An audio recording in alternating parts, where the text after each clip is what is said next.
اگر ہماری توجہ اللہ کی رحمت کی طرف ہو جائے تو میرے نبی پاک نے فرمایا تو رب کے بارے میں جیسا گمان کرے گا اللہ بھی تیرے لیے ویسا ہی بن جائے گا.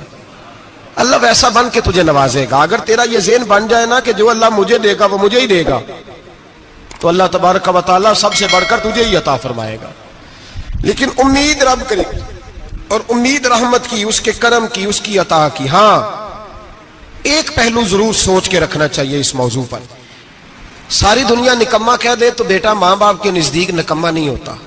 باپ بیچارہ ایک غلطی بچہ کرتا ہے تو وہ جاتا ہے، دوسری کرتا ہے تو جاتا ہے، تیسری جگہ بھی اس کے حصے کی معافی مانگنے جاتا ہے، بڑا کچھ کرتا ہے. پھر ایک وقت آ ہی جاتا ہے کہ جب باپ مجبور ہو کے اخبار پہ اشتہار دیتا ہے کہ میں نے اسے آگ کر دیا ہے، اب میں اس کے سیاہ سفید کا مالک. کیا خیال ہے آپ کا؟ پہلی غلطی پہ ابا جی ایسے کر دیتے ہیں جی، دوسری پہ کرتے ہوں گے. کب کرتے ہیں؟ جب بولے جب حد ہو جاتی ہے. اور ایک دو اشتہار نہیں ہوتے. آپ سویرے اخبار کھولیں، اخبار کے اندر کے صفحات کا مطالعہ کریں تو شاید درجنوں اشتہار ہوتے ہیں آنکھ نامے کے. بھئی کس باپ کا دل کرتا ہے کہ وہ بیٹا جس کے لیے اس کی امید ہے کہ کل میرے بڑھاپے کا سہارا بنے گا وہ لکھ کے دے دے کہ میرا رشتہ ہی کوئی نہیں بیٹے کے ساتھ؟ کس کا دل کرتا ہے؟ اور پھر یہاں تک نہیں ہوتا بلکہ آپ قانون جاننے والے لوگوں سے کبھی پوچھیں، وہ آنکھ نامہ لوگ عدالتوں میں جمع کراتے ہیں، کہتے ہیں جی میں نے تو اخبار میں نکال دیا، میرا اس کے ساتھ کوئی تعلق، اماں کہتی ہے میرا کوئی رشتہ نہیں. کیوں؟ کب ہوتا ہے ایسے؟ جب بچہ حد کر دے. جب بچہ 1 2 3 4 غلطیوں پہ ایسا، اللہ بھی بندے کو سزا دیتا ہے، لیکن کب؟ جب بندہ باز ہی نہ آئے بندہ توبہ کرے ہی نہ، رجوع ہی نہ کرے، سوچے ہی نہ کہ مجھے اللہ کی بارگاہ میں جانا چاہیے. ہم لوگ اپنا ایک ذہن بنا کے زندگی گزارتے ہیں، ایک ذہن بنا کے، بلکہ لوگ گناہوں کے نام بدل کے وقت گزارتے ہیں. ہم اپنے نفس کا بت بنا کے سارا وقت اسی کی پوجا پہ معاذ اللہ لگا دیتے ہیں. بس یہ ٹھیک ہے، یہ ٹھیک ہے اور یہ ٹھیک ہے، چوتھی بات صحیح کوئی نہیں. اسی کے اندر ہم الجھے رہتے ہیں میرے بھائی. رحمت الہی کا غلط تصور اپناتے ہیں. او میرے بھائی، کسی بندے کی مجبوری تو معاف ہوتی ہے، لیکن اگر کوئی جان بوجھ کے زیادتی کرے تو وہ معاف، اس کی معافی. جس بچے کو پتا ہو نا استاد کو کہ اس کے واقعی گھر میں فوتگی ہو گئی تھی، استاد اسے سزا نہیں دیتا. جس کا پتا ہو کہ واقعی یہ بیمار تھا تو استاد اسے کلاس میں کھڑا نہیں کرتا. جس کا پتا ہو کہ یہ زیادتی کر رہا ہے، جان بوجھ کے کر رہا ہے، استاد اسے ڈنڈوں سے مارتا ہے اور زیادہ مارتا ہے، کہتا ہے تو نالائق ہے، تو جان بوجھ کے کرتا ہے. میرے بھائی اللہ کی رحمت ہے، ہر ایک پہ برستی ہے، لیکن ایک بندہ کھڑا ہی ہو جائے رب کے مقابلے میں، وہ نہ نماز پڑھے، نہ مسجد آئے، نہ کوئی کام کرے، نہ وہ دین کی طرف توجہ کرے، نہ وہ کبھی اللہ سے استغفار کرے، نہ وہ کبھی جائز کام کی طرف توجہ کرے، ساری زندگی حرام کٹھا کرے، ناجائز کرے، تو اب تو نے حد کر دی. تیرے پاس غضب آیا نہیں بلکہ تو نے غضب کو آواز دی ہے. تو نے اللہ کے غضب کو، بولیے اللہ کے غضب کو، غضب ہونا اور ہوتا ہے اور غضب کو آواز دینا، بولیے غضب کو آواز دینا، ان میں فرق ہے میرے بھائی، یاد رکھیں. ہم آواز دیتے ہیں غضب کو، غضب ہوتا نہیں. دیکھیں نبی کریم صلی اللہ علیہ وسلم، اور یہ حدیث آپ نے یاد رکھنی ہے، یہ یاد رکھنی ہے. نبی پاک صلی اللہ علیہ وسلم نے نا بہت کم لوگوں کو بیوقوف کہا ہے. ہمارے زمانے میں تو عام لفظ ہے نا بیوقوف کہنا. اللہ کے رسول صلی اللہ علیہ وسلم نے بہت کم لوگوں کو بیوقوف کہا. مسند امام احمد بن حنبل کی حدیث ہے، نبی کریم علیہ الصلوۃ والسلام نے فرمایا وہ احمق ہے، وہ بیوقوف ہے. نبی پاک فرما رہے ہیں. اور میں نے کہا کم لوگوں کو حضور بیوقوف کہتے تھے. نبی کریم علیہ الصلوۃ والسلام نے فرمایا وہ بندہ بیوقوف ہے جو سارا دن اللہ کی نافرمانی کرتا ہے اور پھر بھی رب کی رحمت کی امید کرتا ہے، تو بیوقوف ہے. صبح سے شام تک لگا ہوا ہے، میں نے نہیں اللہ ماننی، میں نے نہیں تیری ماننی، معاذ اللہ میں نے نہیں ماننی. شام ہوتی ہے تو کہتا ہے اللہ بڑا مہربان ہے بخش دے گا. تو بیوقوف ہے، تو بیوقوف ہے. تو بتانا کیا مجبوری تھی نماز نہ پڑھنے کی؟ کس نے تجھے گن پوائنٹ پہ کہا تھا حرام کھانے کو؟ اور فلاں آدمی کی تو نے غیبت کی تو تیرا اس میں کیا فائدہ تھا؟ یہ جو تو نے صرف 10 بندوں کو ہنسانے کے لیے جھوٹا لطیفہ سنایا، اس میں تیرا کیا نفع تھا؟ تو صبح سے شام تک نافرمانی کرتا ہے، شام کو کہتا ہے اللہ کریم ہے معاف کر دے گا، اللہ مہربان ہے معاف کر دے گا. استاد مہربان ہوتا ہے کہ نہیں؟ فیل کیوں کرتا ہے امتحان میں؟ بولے استاد باپ ہوتا ہے نا، اس کا دل کرتا ہے شاگرد فیل ہو جائے، تو کیوں کرتا ہے؟ لیکن شاگرد نے زیادتی کی، اس نے پڑھا نہیں، اس نے میں نے کہا باپ آنکھ نامہ لکھواتا ہے مجبور ہو کے لکھواتا ہے نا. او بھائی یاد, بڑی پیاری مثال ملا رومی لکھتے ہیں, کہتے ہیں میرے گاؤں کی ایک بی بی تھی, اس بی بی نے ایک بچڑا پالا ہوا تھا.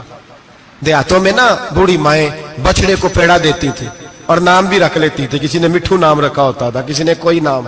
کہتے ہیں ماں نے بچڑا رکھا ہوا تھا, اماں اس کو آواز دیتی تو بچڑا دوڑا آتا, اماں اس کو پیڑا کھلاتی. بچڑا بڑا پیارا تھا, جوان ہو گیا. اماں اس لیے بچڑا پال رہی تھی کہ جب بچڑا بڑا ہو جائے گا تو ہل کے اندر بچے اسے لگائیں گے, کھیتی میں ہل چلائیں گے. بچڑا بڑا ہو گیا, اماں کے بیٹے کہنے لگے اماں لا, تو نے بڑا کھلا پلا لیا, اس سے کوئی کام لیتے ہیں. ہل کے آگے لگایا تو کہنے لگا میں نے تو نہیں چلنا. اماں کے پاس آئے, کہنے لگے یہ نہیں چلتا. اماں کہنے لگی چلو ٹائم دو تھوڑا, سمجھ جائے گا. پھر موقع دیا, پھر آئے, کہا اماں تو ہم نے اس کے ناک میں نکیل بھی ڈال دی ہے لیکن اب بھی یہ حل میں چلنے کو تیار ہے. ملا رومی رحمت اللہ علیہ فرماتے ہیں پھر کہا اماں سے, اماں کہنے لگی چلو تھوڑا ٹائم اور دے دو, سیانا ہو جائے گا. تھوڑا ٹائم اور دیا, ڈنڈے بھی مارے لیکن وہ سیانا ہونے کو تیار ہے. اب اماں کے پاس آئے تو اماں مجبور ہو گئی, دل نہیں کرتا تھا. کہنے لگی جاؤ پھر کسائی کے ہاتھ بیچ ڈالو.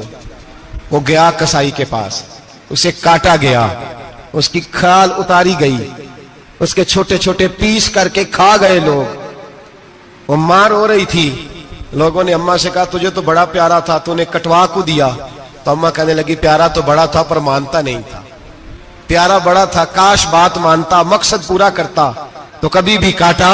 بھائی رب کریم نہیں چاہتا بندہ دوزخ میں جلے, اللہ کی رحمت نہیں چاہتی جہنم میں جلے, پر بندہ مانتا ہی نہیں, یہ تیار ہی نہیں ہوتا. یہ سویا ہوا ہے سویرے, یہ وہ گپے لگا رہا ہے عصر کے وقت, چوراہے پہ کھڑا ہے, نماز پڑھنے نہیں آیا. اس نے ساری زندگی میں درجنوں لطیفے سیکھ لیے, ہزاروں کہانیاں سیکھ گیا, قرآن پاک پڑھنا نہیں سیکھا. اس نے زندگی کی ہر چالاکی سیکھ لی ہے, نہیں سیکھی تو اپنے رسول کی حدیث نہیں سیکھی, نہیں سیکھا تو دین کی ضروری باتوں کو نہیں سیکھا. اب رب کی رحمت تو نہیں چاہتی کہ بندہ جہنم میں جائے, وہ تو مہربان ہے, لیکن رب کریم کا قانون کا تقاضا یہ ہے کہ جو احکام پورے نہیں کرے گا اسے پھر دوزخ میں ڈالا جائے گا. تو ہمارے بزرگ فرمایا کرتے تھے اصل بات یہ ہے کہ اللہ نہیں مسلمان کو دوزخ میں ڈالنا چاہتا, مسلمان اپنی مرضی سے چھلانگے لگا رہا ہے, یہ خود چھلانگے لگاتا ہے, یہ باز نہیں آتا. آپ یقین کریں بڑی ذمہ داری کے ساتھ, بڑے خلوص کے ساتھ اور بڑی دیانتداری سے تجربے کی بات عرض کرتا ہوں, ہمارے بہت سارے گناہ ایسے ہیں جن گناہوں کا ہماری دنیا داری کو بھی کوئی فائدہ نہیں, کوئی فائدہ نہیں ہماری دنیا کو بھی اس غلطی کا. میری باتوں کی سمجھ آ رہی ہے آپ دوست؟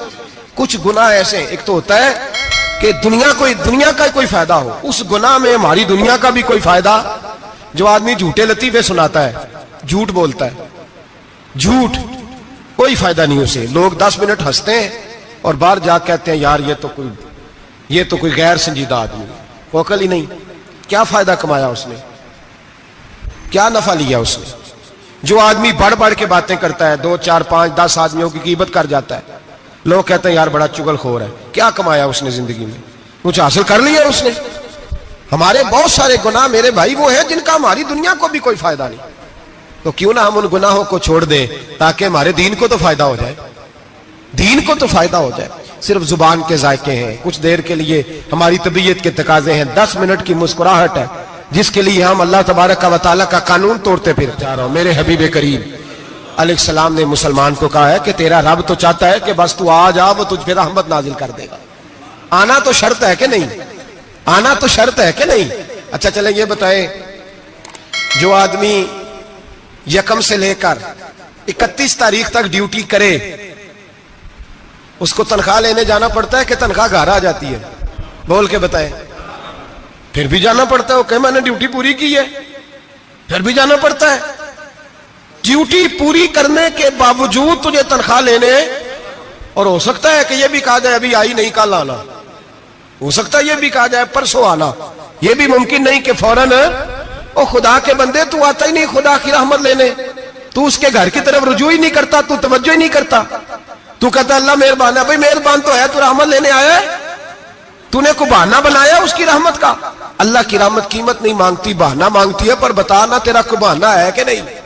میرے نبی کریم سید عالم صلی اللہ تعالی علیہ وسلم نے فرمایا رب قیمت کا سوال اور نہیں مانگتا، یقین کریں نہیں مانگ، بندے قیمت مانگتے ہیں.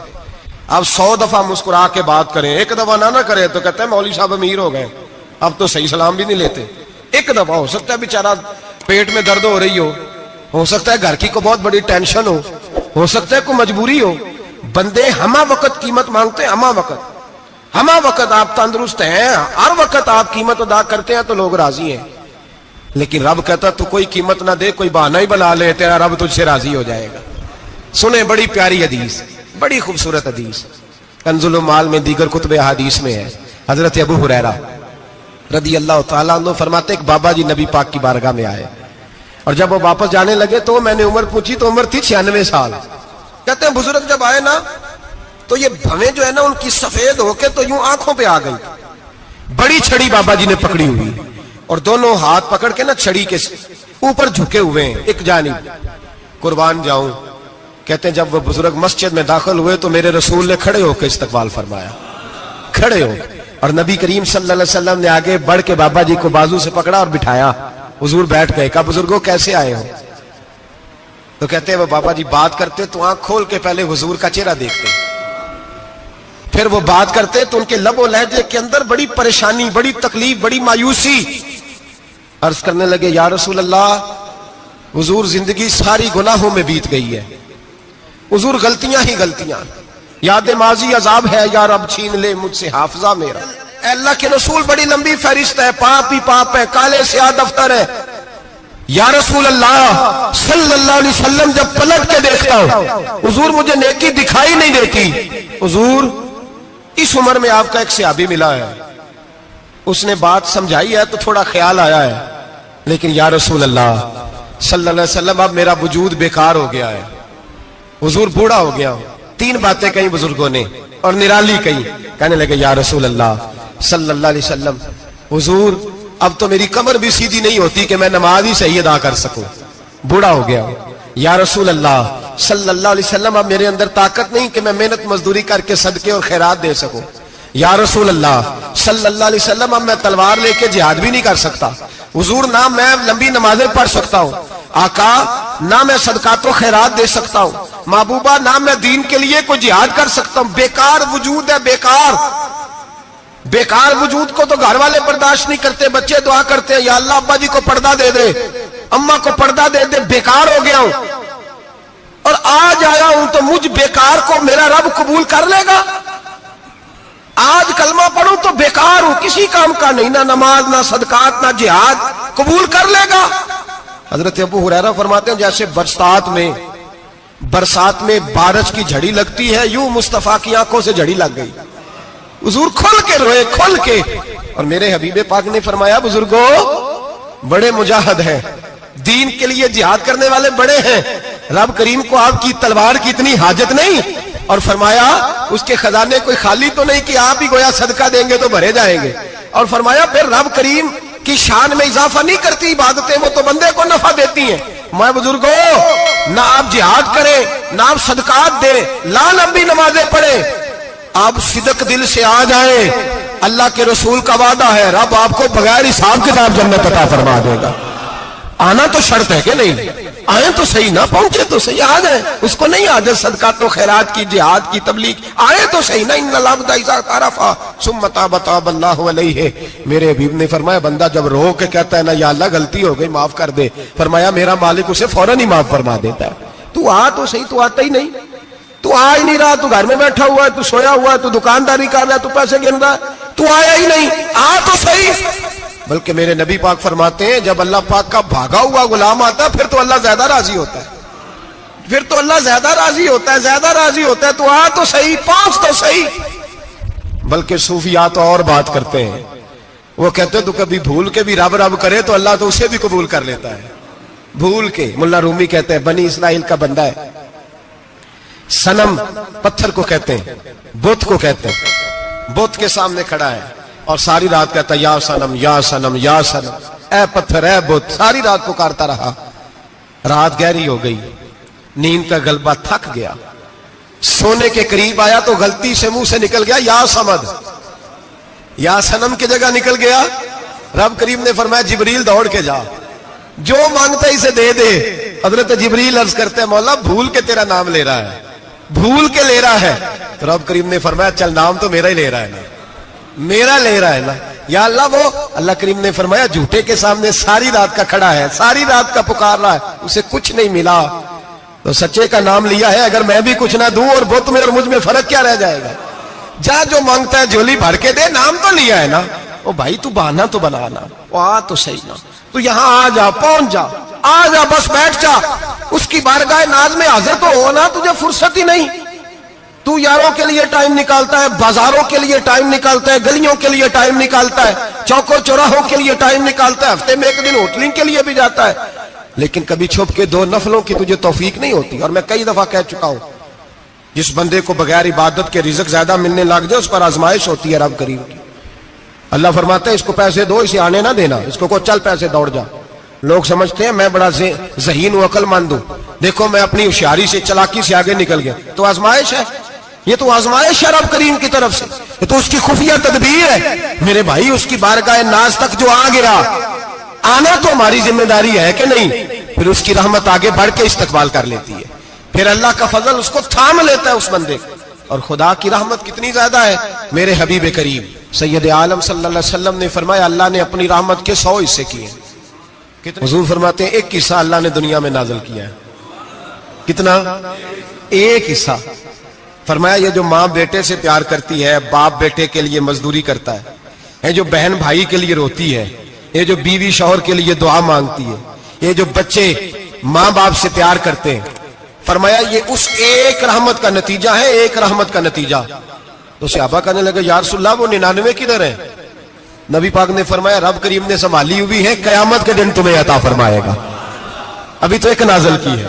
ابھی اللہ نے، ایک بزرگ تھے ہمیں تفسیر پڑھایا کرتے تھے، تفسیر کے استاد تھے. میں نے ان سے ایک دن کہا، میں نے کہا حضرت صاحب کچھ باتوں میں نا میں اڑ جاتا ہوں، میں اپنے آپ کو اتنا لائق نہیں سمجھتا، تو کہیں کہیں نا ذہن الجھ جاتا ہے، تو کبھی الجھ جاتا ہوں. ایک سوال کئی دنوں کا ہے، اصول تفسیر کا مسئلہ ہے. تو کچھ چیزیں ایسی ہوتی ہیں بزرگ کہتے ہیں جو کتابوں سے نہیں ملتی، صرف سینوں سے ملتی ہیں. کورس تو فقط لفظ ہی سکھاتے ہیں، یہ آدمی ہے جو آدمی بناتے ہیں. میں نے کہا صاحب یہ سمجھ نہیں آئی کہ یہاں بھی صاحب وہاں بھی صاحب.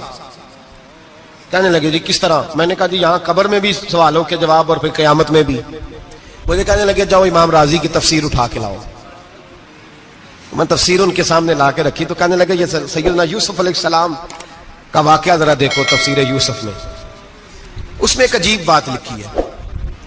حضرت یوسف علیہ السلام کے زمانے میں قحط ہو گیا، تو جناب یوسف علیہ السلام نے، کیونکہ آپ اللہ کے نبی سے پہلے سے جان گئے قحط ہوگا، تو حضرت یوسف نے گندم پہلے سٹاک کر لی تھی بہت زیادہ. باقی علاقوں میں جب قحط پڑا نا، اب سب لوگوں نے مصر کی طرف رجحان کیا گندم لینے کے لیے. تو حضرت یوسف علیہ السلام نے نا شہر کے دروازے پر بندے کھڑے کر دیے. فرمایا جو بندہ آئے نا اس سے 2 سوال پوچھنا. جو آئیں گے لوگ گندم خریدنے، جو آئے 2 سوال پوچھنا. ایک پوچھنا کہاں سے آیا ہے، اور ایک پوچھنا لے کے کیا آیا ہے.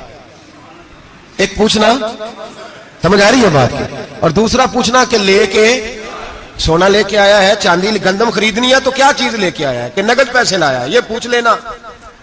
جو آئے 2 باتیں پوچھنا. ایک پوچھنا کہاں سے آیا ہے اور دوسرا پوچھنا کیا.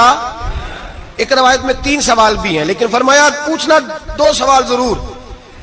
انتظار تھا نا بھائیوں کا کنان سے آنے والوں کا. فرمانے لگے سب سے 2 سوال پوچھنا. جب کنان والے آئے نا ان سے صرف اتنا پوچھ لینا کہ وہ کہاں سے آئے ہیں. اگر پوچھے نا کنان سے آئے ہیں تو پھر یہ نہ پوچھنا کیا لے کے آئے ہیں، پھر میں جیب میں خود ٹٹول لوں گا وہ کیا لے کے آئے. باقیوں سے 2 سوال. جب میرے بھائی آئے نا، بھائی بھائیاں دے ویری ہوندے تے بھائی بھائیاں دیاں باواں، جب میرے بھائی آئے تو ان سے یہ نہیں پوچھنا کہ وہ کیا، بس یہ پوچھنا کہ کہاں سے. اتنی بات پوچھنا، باقی میں پوچھ لوں گا. آپ فرمانے لگے رب بھی فرشتوں سے کہتا ہے تم قبر میں نا میرے بندوں سے زیادہ سوال نہ کرنا، بس یہ پوچھ لینا مجھے مانتے ہیں، میرے نبی کو مانتے ہیں. قبر میں تم اتنے سوال پوچھ لینا، باقی لے کے کیا ہے وہ میں خود ہی پوچھ لوں گا. فرشتوں کے سامنے رب کریم اپنے بندے کو بے آبرو کرنا. بس تو یہ بتا دے اللہ رسول کو مانتا ہے کہ نہیں. باقی جو تیرا حساب کتاب ہے نا، اللہ فرماتے ہیں میں قیامت میں کر لوں گا، میں پوچھ لوں گا اس کا کیا علاج کرنا ہے. بس تم اتنا بتا دو مجھے مانتے ہو، میرے رسول کو، میرے بھائی، میرے نبی کریم. علیہ السلام فرماتے ہیں جو بندہ توبہ کرنے والا تھا, اللہ کی بارگاہ میں آنے والا تھا, بار بار توبہ کرتا تھا, احساس رہتا تھا, اسے احساس تھا, آیا کرتا تھا, پھر بھی غلطیاں ہو گئی, قیامت کے دن رب کریم اپنے فضل کی چادر اس پہ ڈالے گا, فضل کی چادر ڈالے گا, اور رب کریم اس سے پوچھے گا یہ گناہ کیا تھا. اور نبی پاک فرماتے ہیں اس نے بڑے بھی گناہ کیے, اللہ چھوٹے چھوٹے گناہوں کے بارے میں پوچھے گا. یہ غلطی کی تھی, یہ گناہ, بندہ ڈر رہا ہے, وہ کہہ رہا ہے پتہ نہیں سزا کیا ملے گی, چونکہ دنیا میں بھی ڈرتا رہا, یہاں بھی ڈر رہا ہے. شرط یہ ہے کہ احساس والا ہو, آتا رہو. پھر بھی غلطیاں ہو گئیں, خیال کرتا تھا, محنت کرتا تھا, نیک ہونے کی جدوجہد کرتا تھا, کوتاہیاں رہ گئیں. یہ گناہ کیا تھا یا اللہ بھول گیا تھا, یہ گناہ کیا اللہ مجھ سے غلطی ہو گئی, یہاں بھی کیا تھا یا اللہ غلطی ہو گئی.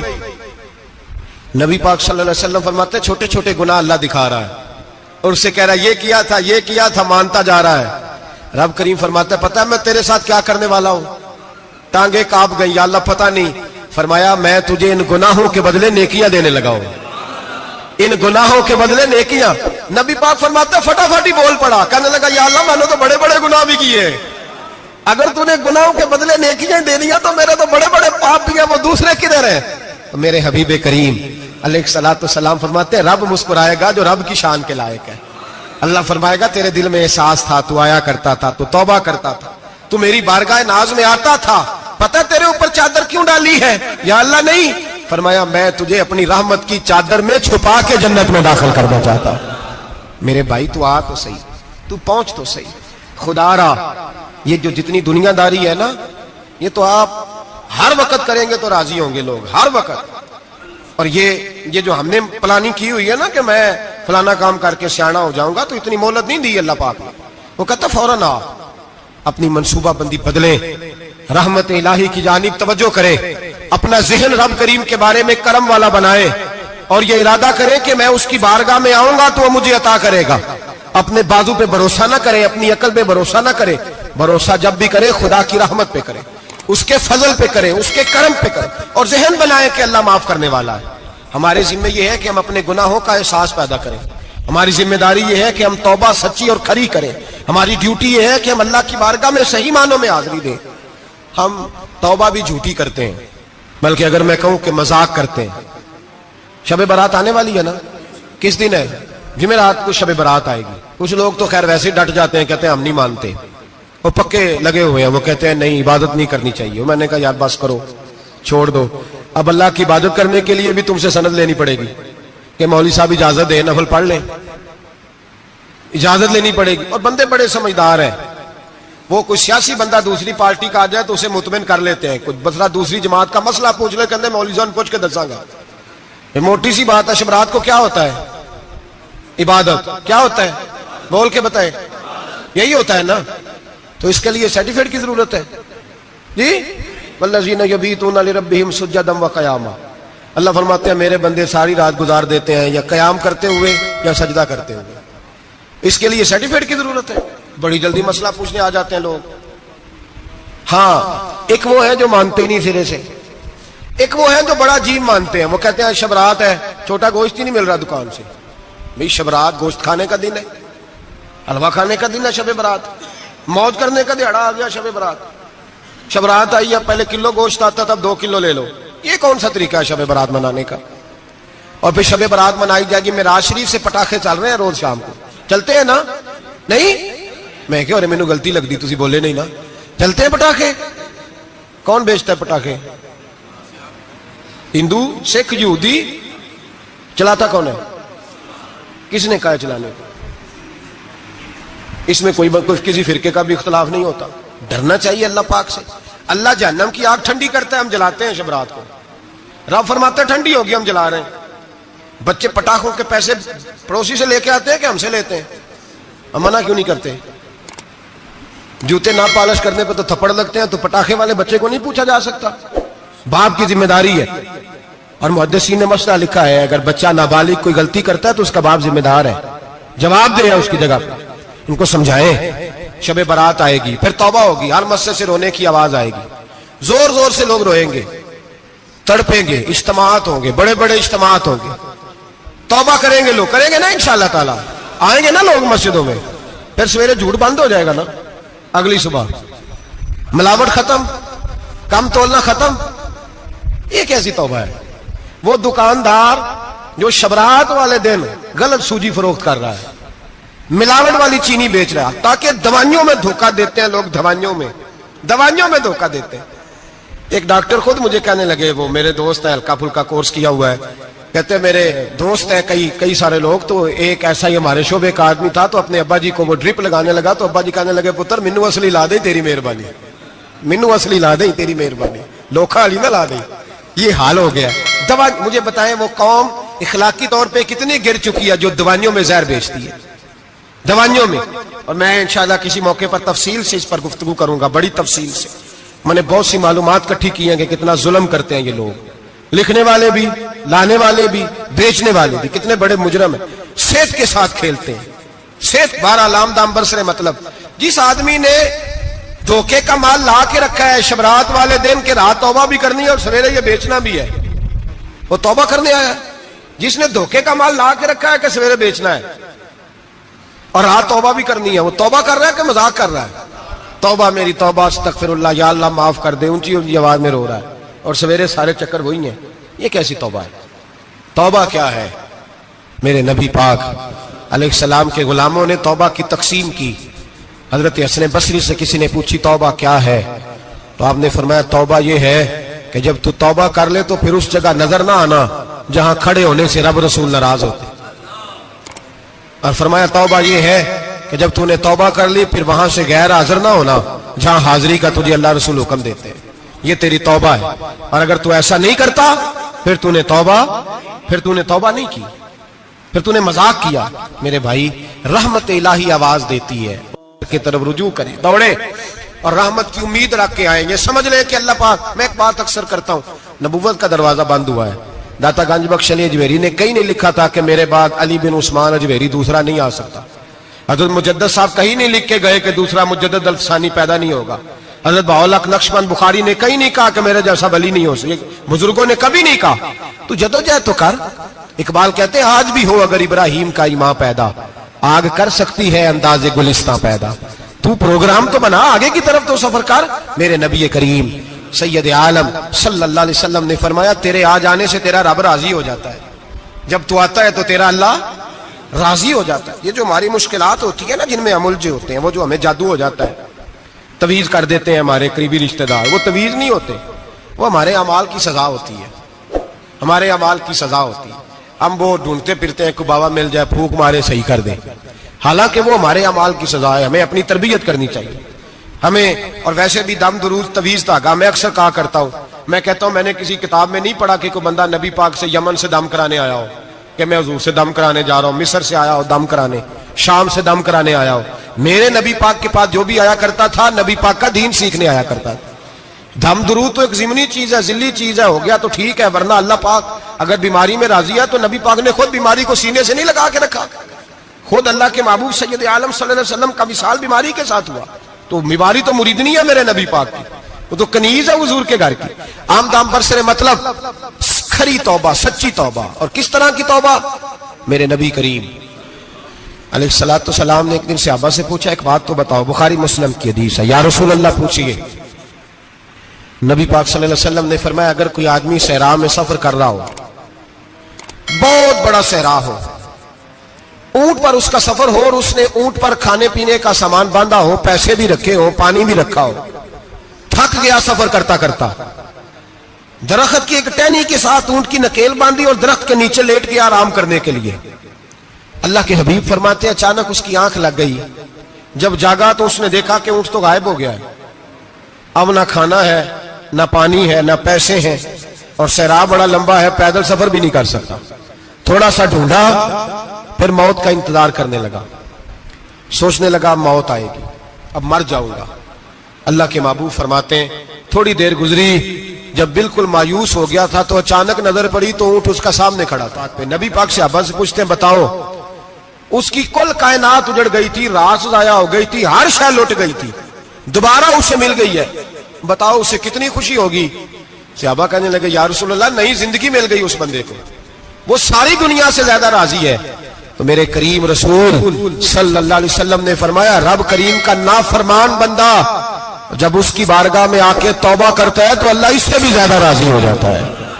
نافرمان جب آ کے کہتا ہے یا اللہ معاف کر دے آئندہ نہیں کرتا, میں اللہ تو راضی ہو جاتا ہے. اور حبیب پاک علیہ السلام فرماتے ہیں وہ اتنا کریم ہے, جب بندہ اپنے رب سے صلح کر لیتا ہے, توبہ کر لیتا ہے, تو اللہ زمین کو کہتا ہے تو بھول جا میرے بندے نے گناہ کیا ہی نہیں. آسمان سے کہتا ہے تو بھول جا میرے بندے نے گناہ کیا ہی نہیں. پھر رب کریم فرشتوں سے فرماتا ہے کہ مٹا دو جو تم نے لکھا تھا, میں نے اپنے بندے کے ساتھ صلح کر لی ہے. شب برات کو آئیں گے مسجد میں انشاءاللہ. کتنے بجے؟ نہیں جو سوچیا ہی نہیں ہے اس پاسے تھے. عصر کے وقت مسجد آئیں شب رات. کتنے بجے جی؟ عصر کے وقت آئیں, غسل کریں, مسجد آئیں, عصر کے بعد درود شریف پڑھیں اور مغرب سے لے کر فجر تک عبادت کریں. مغرب میں شام شروع ہو جاتی ہے. ایک رات جاگ کے دیکھیں, جاگنا پڑتا ہے. مریض ہو جائیں تب بھی جاگنا پڑتا ہے, دکھ لگ جائے تب بھی وہ جگا لیتا ہے. بڑے بڑے جاگتے ہیں, بڑے بڑے جاگ لیتے ہیں, وہ جگا لیتا ہے.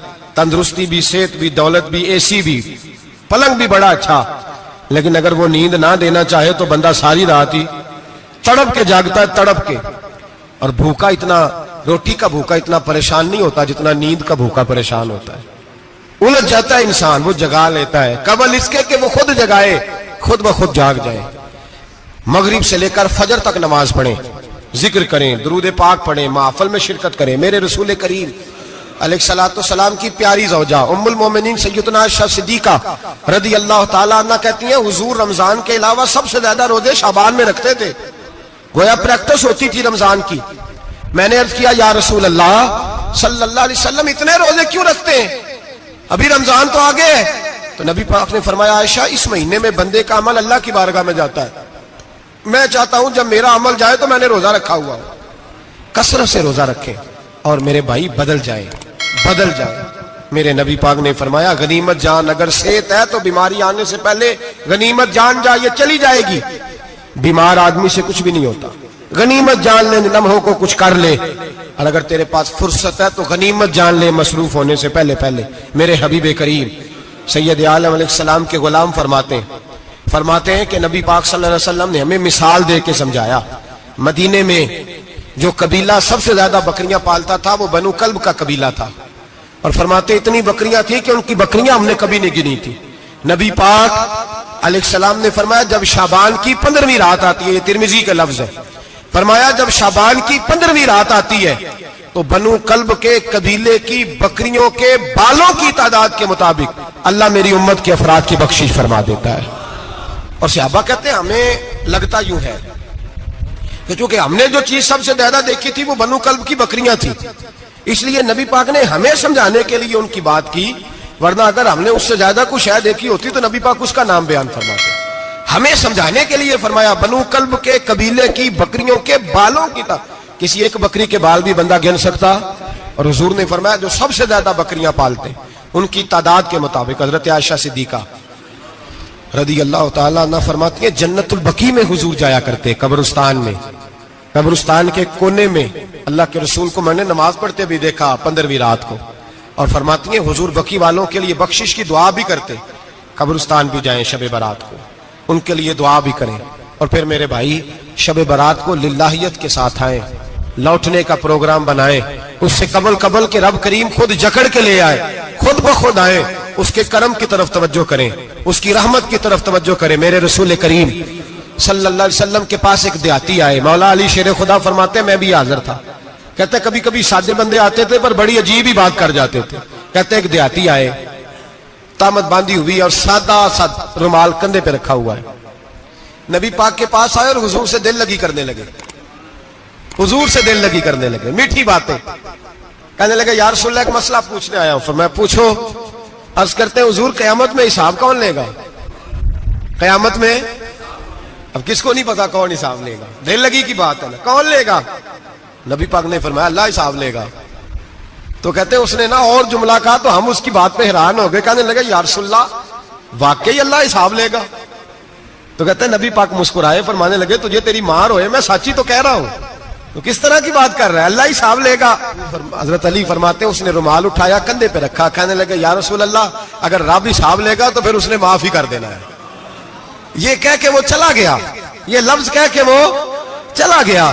تو حضرت مولا علی کہتے ہیں میں نے حضور کا چہرہ دیکھا تو گلاب سے بھی زیادہ کھلا ہوا تھا، میں نے نبی پاک کا چہرہ دیکھا تو چاند سے بھی زیادہ روشن تھا. میں نے کہا حضور یہ کیا کہہ گیا ہے؟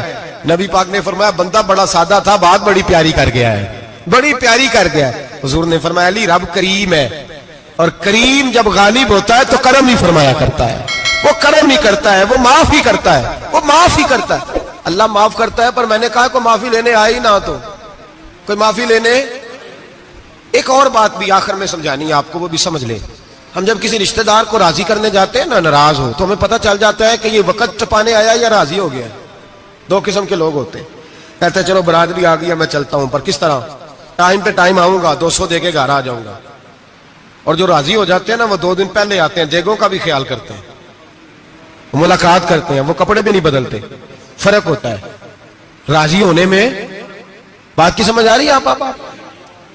ہم توبہ کرنے آتے ہیں اللہ کی بارگاہ میں، کیا ہمیں پتہ نہیں چلتا کہ ہم نے توبہ کیا رب راضی ہوا ہے کہ نہیں ہوا؟ ہمارا ایمانی رشتہ تو ہے نا اپنے رب سے، روح کا تعلق تو ہے نا، تو ہمیں اندازہ ہوتا ہے کہ اللہ راضی ہو گیا کہ نہیں. اندازہ تو ہونا چاہیے نا ہمیں. یہ بات کہنے کی نہیں، یہ بات محسوس کرنے کی ہے، اس کو محسوس کریں. ہم جب اللہ کی بارگاہ میں آئے تو پھر ہمیں اندازہ ہونا چاہیے کہ میں نے منا لیا ہے کہ نہیں منا سکا، میں اس کو راضی کر کے اٹھ رہا ہوں کہ نہیں اٹھ رہا. اگر بغیر راضی کیے اٹھے ہو تو پھر فارمیلٹی کرنے آئے تھے، پھر راضی کرنے نہیں آئے تھے. حضرت فضیل ابن عیاض رحمۃ اللہ تعالی علیہ فرماتے ایک دن میں نے سر سجدے میں رکھا اور میں نے کہا خدا بندہ آج مجھے پتا چلے گا کہ تم مجھ سے راضی ہے کہ ناراض ہے، تو پھر ہی میں اٹھوں گا. آپ فرماتے ہیں مجھے چاروں کونوں سے آواز آنے لگی کہ تیرا رب راضی ہو گیا. اور فرماتے ہیں جس جگہ میں سجدہ کر رہا تھا وہ زمین بھی بولنے لگی کہ بس کر دے، عرش کا مالک تجھ سے راضی ہو گیا ہے. لیکن شرط یہ ہے، حضرت حبیب اجمی رحمت اللہ علیہ فرماتے ہیں میں سود کا کاروبار کرتا تھا توبہ کرنے سے پہلے. کئی دفعہ میں نے توبہ کی تھی، لیکن میری اس توبہ کے اندر صداقت نہیں ہوتی تھی. میرا دل بھی گواہی دیتا تھا کہ یہ نا بہت سارے بندے کہتے ہیں آئندہ نہیں کرتا، وقت ٹپاتے ہیں. جس طرح بندوں کو دھوکہ دیتے ہیں اس طرح معاذ اللہ توبہ بھی اسی طرح کی کرتے ہیں، لیکن بعد میں دوبارہ اسی ڈگر پہ چل نکلتے ہیں جس پہ پہلے ہوتے ہیں. آپ فرماتے ہیں میں کئی دفعہ توبہ کرتا تھا تو توڑ دیتا تھا. آج میں نے توبہ کی. کس طرح کی؟ سود کا میں دھندا کرتا تھا تو میں سود کے پیسے لایا، گوشت پکنے کو دیا بیوی کو سود کے پیسوں کا. میری بیوی نے ہنڈیا چڑھائی، تھوڑی دیر گزری تو وہ سارا گوشت خون بن گیا. میری بیوی اٹھا کے لائی، کہنے لگی لے جائیے جو تو غریبوں کا خون نچوڑ کے لایا تھا نا، یہ خون بن گیا، خود بھی پی اور اولاد کو بھی پلا. کہتے ہیں میں نے سچی توبہ کا فیصلہ کیا. آج پہلے میں سچی توبہ کا ارادہ نہیں کرتا، آج سچی توبہ کا فیصلہ کیا اور میں نکلا حضرت حسن بصری کے پاس گیا. ان کی بیعت ہوا، توبہ کی، انہوں نے مجھے اعمال بتائے، کھری توبہ کی. کہتے ہیں جب توبہ کے لیے گھر سے نکلا تو چھوٹے چھوٹے بچے کھیل رہے تھے. ایک بچہ کہنے لگا پیچھے ہٹ جاؤ، بہت بڑا سودیا ہے، اس کا سایہ بھی پڑ گیا تو ہمارے اندر نحوست آ جائے گی، پیچھے ہٹ جاؤ، سود کا دھندا کرتا ہے. کہتے ہیں مجھے اور چوٹ لگی کہ یا اللہ تیری چھوٹی چھوٹی مخلوق بھی یہ سمجھتی ہے. کہتے ہیں میں توبہ کرنے گیا تو کھری توبہ کر کے آیا حضرت حسن بصری کے پاس، رو کے توبہ کی. میں وہاں سے واپس آیا تو بچے ابھی کھیل رہے تھے. کہتے ہیں وہ بچہ جو پہلے بولا تھا کہ پیچھے ہٹ جاؤ بڑا سود والا ہے نحوست پڑ جائے گی، وہ بچہ پھر آواز دے کے کہنے لگا دوستو پیچھے ہٹ جاؤ، رب کریم کا ولی آ رہا ہے، اللہ کا بندہ آ رہا ہے.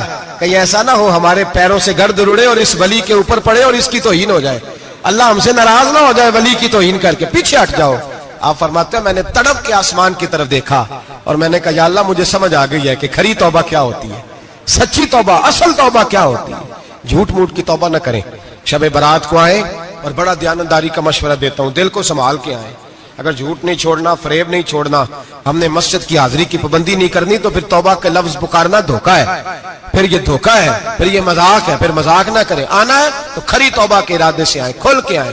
انشاءاللہ ہر سال ہم بھی ساری رات یہاں بیٹھتے ہیں. آپ سے بھی گزارش کریں گے کہ چھٹی نہ کریں، وقت پہ آئیں، مغرب میں آئیں، نوافل ادا کریں، عشاء کے بعد نوافل پڑھیں. محفل کرنے کا مقصد یہ ہوتا ہے کہ تلاوت سے دل نرم ہوتا ہے،